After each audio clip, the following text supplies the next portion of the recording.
Hey guys, Miss Morel here with your science instruction recap for last Friday, April 9th, and Tuesday, April 13th.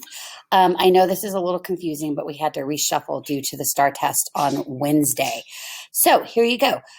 We dove straight into, you get my pun there, the water cycle. Um, we reviewed water cycle diagrams. We introduced some new vocabulary, a little bit beyond just your basic water cycle, things like accumulation, groundwater, surface water.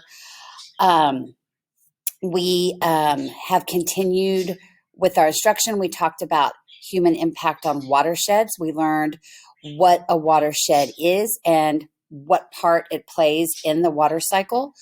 We had a great infographic that shows how human activity negatively affects both the ground and surface water, and some things that we can do to mitigate that damage, to stop that damage and repair that damage. So we had that really great video and infographic here.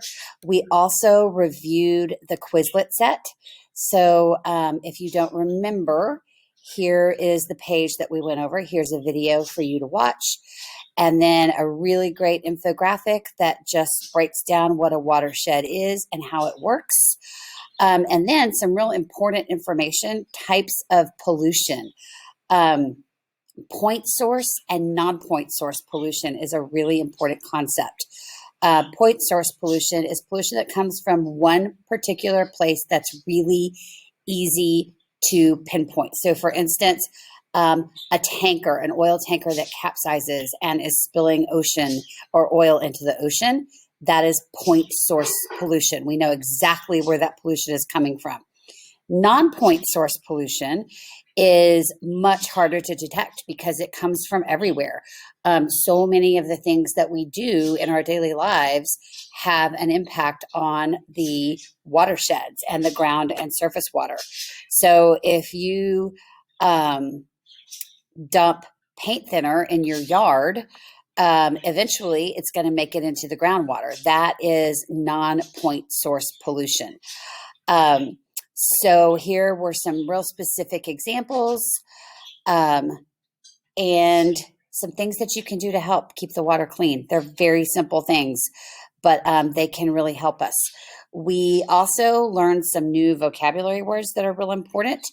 Surface water, groundwater, easy but important. We reviewed what a tributary is, watersheds, and then the parts of a watershed, a divide, an estuary, a wetland. We've talked about salinity and pH before. We've talked about turbidity when we did our stream tables, the amount of undissolved particles in the water, how cloudy the water is. You guys know all about biotic and abiotic factors by now, but we reviewed that anyway. Other characteristics of the water, how much dissolved oxygen, the overall quality. We talked about runoff and floodplains. We looked at images of topographic maps showing watersheds versus satellite images of watersheds, reviewed ecosystem, and just some other basic vocabulary, reservoir, aquifer, point, non-point, pollution. So spend some time on this vocabulary. It's really important that you understand this as we move forward.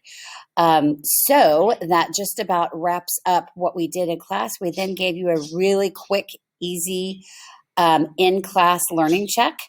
And then your only homework was to study the Quizlet set for the next lesson, Human Impacts on Oceans. So as always, if you have any questions, please see your science teacher. Otherwise, have a great day.